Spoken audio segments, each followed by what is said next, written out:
It's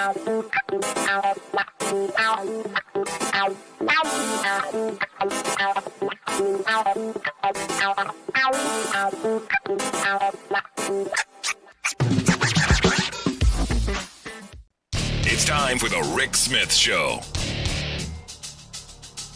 Now, here is the voice of the working class, Rick Smith. And here to share some thoughts on how we get these popular policies moved through and maybe do a little bit better with messaging. Kind of a thought. I've asked Anat Shenker-Osorio to come talk with us. She's the principal and founder of ASO Communications. Anat, thanks for taking time for us. Thanks for having me. So, like I said, you look at the fact that our Democratic policy is wildly popular. We want, money to help keep kids out of poverty. We want education for kids on the front end and when they go on to college. Granny needs new chompers and some goggles and all that stuff. Popular stuff. How come we can't get it through? How come we can't message this? How is it Mitch McConnell is the Lucy and pulls the football away every time? Yeah. Well, first, let me just acknowledge, as a big acknowledgement for me, that not everything is a messaging problem. There may, in fact, be members of the Democratic Party in leadership who don't necessarily share our values and our views and want to get it done. But you asked me a messaging question, so let me answer that. First thing that I would say is I often tell my clients, don't take your policies out in public. That is unseemly. Policies are great for insider baseball kinds of conversations, but much like when you are wandering through the grocery store and you see that box of instant brownies and you look at the front of that box, what is there a picture of? A brownie, right? But when you open up the box, there's no brownie in that box. There's a bunch of powder. And on the back, there's a set of steps you need to take. We need to stop selling the recipe and start selling the brownie. And it's funny because in your description, Rick, you sort of predicted what I was going to say. You were selling the recipe. Pardon me. You were selling the brownie and not the recipe. So when we look, for example, at a policy like paid family leave or universal health care or raising the minimum wage, wildly popular things, when we say instead, you're there the first time your newborn smiles, or you're paid enough to put food on the table and you're home in time to eat it. When we sell the outcome of the policy, wildly more popular and perhaps more vital, more likely to increase mobilization. Because again, often our messaging trouble is not that people don't think our ideas are right, it's that they don't think our ideas are possible. And so our opposition isn't the opposition, it's actually cynicism. And so it's about messaging that will mobilize, not garner just agreement, but repetition. No. And that's where we need to be talking about outcomes and not the names of our policies. You're spot on there. I always say that Republicans talk in terms of narratives. They tell stories. Democrats seem to want to show you how smart they are and how wonky we can be. And I'm like, no. How are you going to make my life better? How are we going to get things done? How am I going to get that hole patched in front of my house? How am I going to make 100%. Sure that my kids get to get an education or health care or any of the things that again, are popular? To me, it's the pitch. And it's oftentimes when we try to make ourselves what I like to call the reasonable adults in the room. So we say things, for example, like doing universal health care will be cheaper. Well, it turns out when you actually test that kind of message, a message that it will be cheaper, which of course is true. I'm not debating what's true or false here. Folks who are persuadable in the sample, folks who are on the fence, who could go either way and aren't quite sure what to think, so non-ideologically cemented folks, that actually reaffirms the opposition's narrative. Because when you tell folks it's going to be cheaper if we do it this way, what you're doing is you are giving into the opposition's frame. You are tacitly acknowledging that the way to make public policy decisions is, will it grow GDP? Will it shrink GDP? Will it be more money? Will it be less money? So you tell people first and foremost, that's how to evaluate this. Right. And then you actually raise the suspicions that they're most afraid of. The idea that it's going to be crappy healthcare, that you're going to be waiting forever and ever, the horror stories and lies they've been fed about quote unquote socialized medicine, that there's going to be rationing. Instead, what effective messaging does is it seizes the moral high ground. It says things like life and health shouldn't be for sale, or no matter what we look like or where we come from, when someone we love is ill or injured, we want them to get the very best care without fearing that we'll go bankrupt for them to do it. So you want to talk just like what you said in imageable terms. How will this feel walking through my life? Not what is the name of your 67-point plan. Yeah, no, exactly. On the universal health care front, I talk to people who are about my age who are looking towards retirement. I go, had we a universal health care system where you didn't have to worry about health care, you could go do something with the final years of your life that you want to do. We could actually take on jobs that would be our passion instead of we're stuck in this job for 30 years because we got to have the health care. And this is why I've always said employers don't want to get rid of it because they want to make sure that you're tied to that job to get that health care. Because it's always been curious to me why corporate America wants it other than as a controlling tool.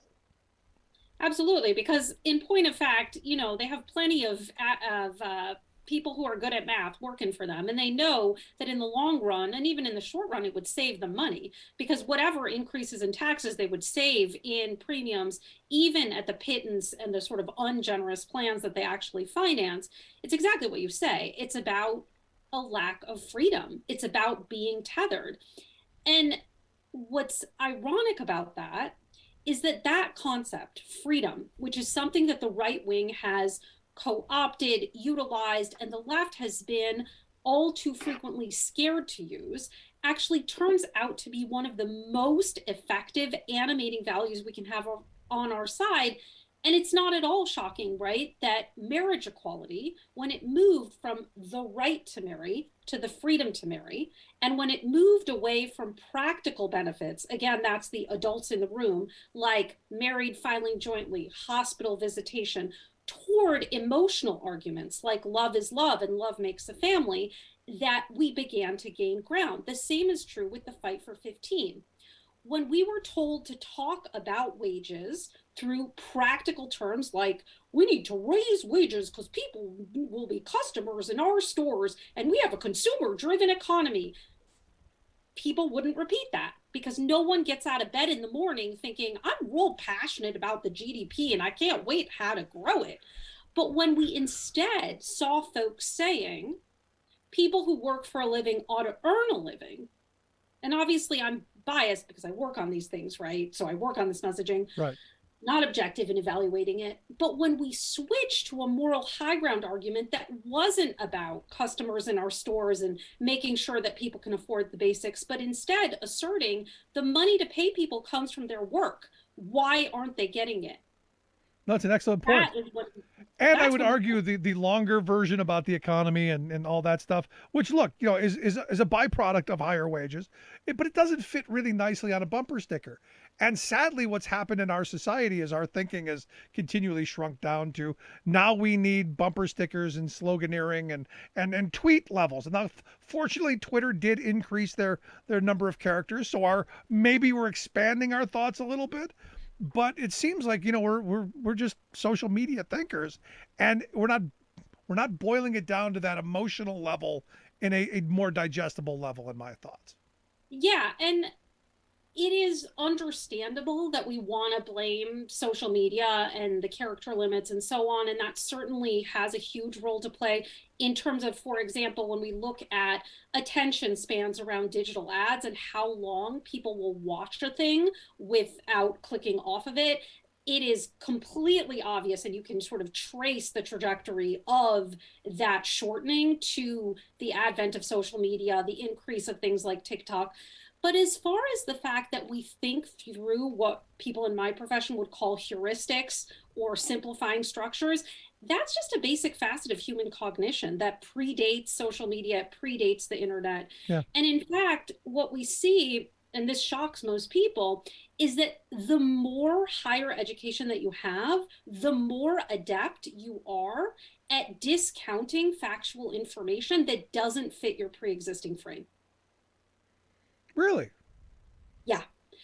What we like to say is that facts bounce off of frames. I often tell people that a more accurate way of thinking about our brains is I'll see it when I believe it, not the other way around. This is why people tell us, I don't see racism, it's not happening. I don't see sexism, it's not occurring. Because the instances of those things that happen before your eyes, if you're not taught to categorize it as such, you simply are like, well, that's not an instance of that. That's not an instance of working people being screwed. That's not an instance of corporate malfeasance. Or, that happened once, but that's not a pattern. That's not how things work. Okay. And the reason why people with a greater amount of formal education are really good at discounting facts that don't fit their pre-existing frames is because they have more cemented cognitive biases. Interesting. I see. I would have thought it would be kind of the other way around. The more that you knew, maybe the more you would kind of weigh the differences. So you're saying that the deeper I'm invested in my education, the more I'm going to be dug in, as opposed to if I barely got out of high school biology and now I'm a virologist and I'm not getting the vaccine.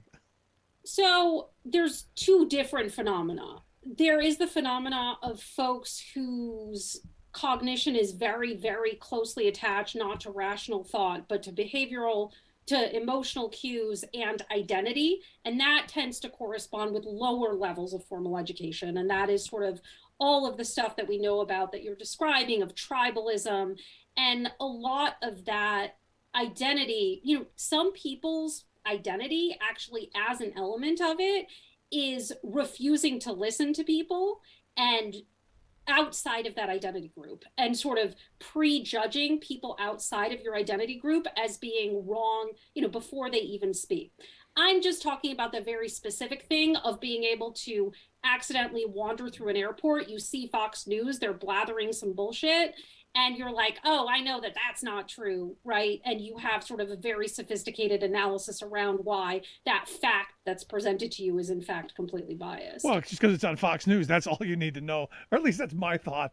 But no, it sounds like you're right. So, are we screwed? I mean, is this where both everyone, the most intelligent and the most dim, are dug in? Is there any movement? Yeah, I mean, my theory of change is that you have, I mean, this is just a theory, this is sort of corroborated through a lot of people's study and evidence. You have a group of people who are ideologically cemented on the left, right? I'm going to say that's me. I'm going to guess that's you. Someone could talk at you all day long, I'm going to guess, and you're never going to believe in abolishing the minimum wage. There is no argument a person's going to make. You're never going to believe in a flat tax, right? No one could say anything to you that's going to get you there. Same with me across lots of issues. Just like there are folks like us on the left who are ideologically not moving, there are people like that on the right. But in terms of issues, now I'm not talking about partisan, I'm not talking about party yet, I'm talking about how we feel about issues. Most people actually fall somewhere in the middle. They are what I like to call the good point people. They go like this: good point, but also good point. They are swayed by arguments from either side, and what they hear repeated most frequently becomes the way the world works, common sense, what is true. This is the only way to explain the rapidity with which our culture has shifted in our views about, to take an example I used earlier, marriage equality, right? It wasn't that long ago that it seemed completely and totally inconceivable that we would legalize gay marriage in this country, and here we are. So what gets repeated most often, I mean, this is both frightening and it is also empowering. Messages that are familiar to people are reported to be more likable, more credible, more moving. So what people hear repeated over and over again actually becomes more true for them because it creates what we like to call cognitive ease. It's like when you hear da da da da da and your brain goes da da.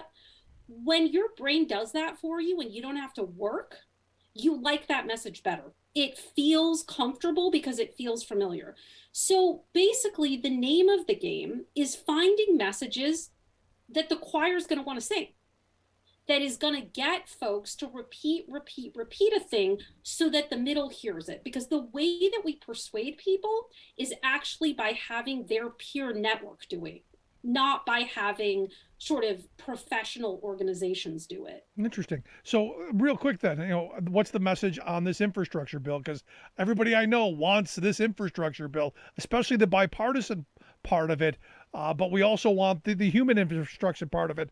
What's that messaging that will get us to that place to make us all warm and fuzzy with it?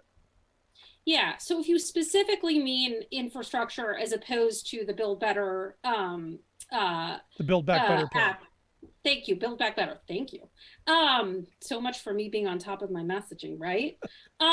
So if we're talking about infrastructure, what we see in survey after survey after survey, people don't have feelings about infrastructure, right? Like you never hugged infrastructure. That's not a word that most people use in their common everyday vocabulary. So first and foremost, we want to make it imageable, make it tangible for people. So the road that you drive on, the bridge that you cross, the bus that your grandmother takes, being able to cross town and get to where you need to go on time. So first of all, using that kind of language. And then again, selling the payoff, not the recipe. So this bill is about where we need to go and how we're going to get there. It's about the roads we drive on and the jobs that we're able to have.